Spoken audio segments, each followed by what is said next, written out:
ములుగు జిల్లా ఏటూరు నాగారం మండలంలో రాష్ట్ర పంచాయతీరాజ్ అండ్ శిశు సంక్షేమ శాఖ మంత్రి సీతక్క పర్యటించారు. వై జంక్షన్ లో ఏర్పాటు చేసిన చాకలి ఐలమ్మ విగ్రహాన్ని మంత్రి సీతక్క ఆవిష్కరించారు. కార్యక్రమంలో శాసన మండలి సభ్యులు బసవరాజు, సారయ్య పాల్గొన్నారు.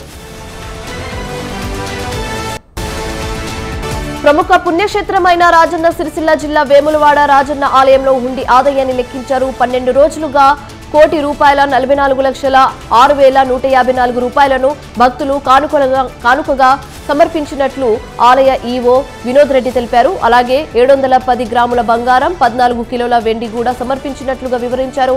సీసీ కెమెరాలు, పోలీస్ పతిష్ట భద్రత నడుమ హుండీ ఆదాయాన్ని లెక్కించగా ఆలయ అధికారులు, సిబ్బంది, భక్తులు లెక్కింపులో పాల్గొన్నారు.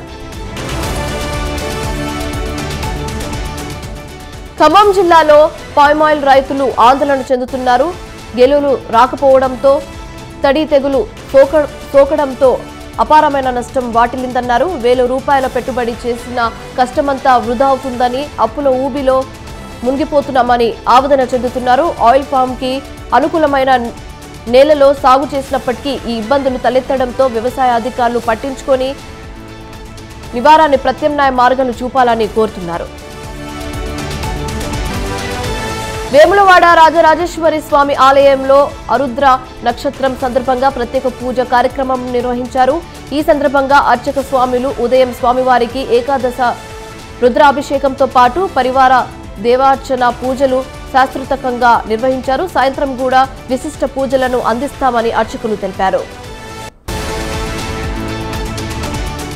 మహబూబాబాద్ జిల్లా తొర్రూరు డివిజన్లో పర్యటించారు ఎమ్మెల్యే యశస్విని రెడ్డి.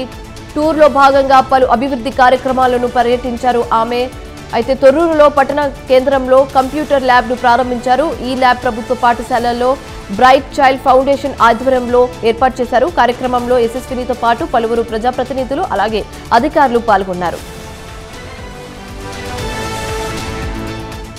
భద్రాద్రి కొత్తగూడెం జిల్లా మునుగురు భారజల కర్మాగారంలో అర్ధరాత్రి హైడ్రోజన్ సల్ఫైడ్ విషయపు కీల్ లీక్ అయింది. దీంతో సమీప గ్రామాల ప్రజలు భయాందోళనకు గురయ్యారు.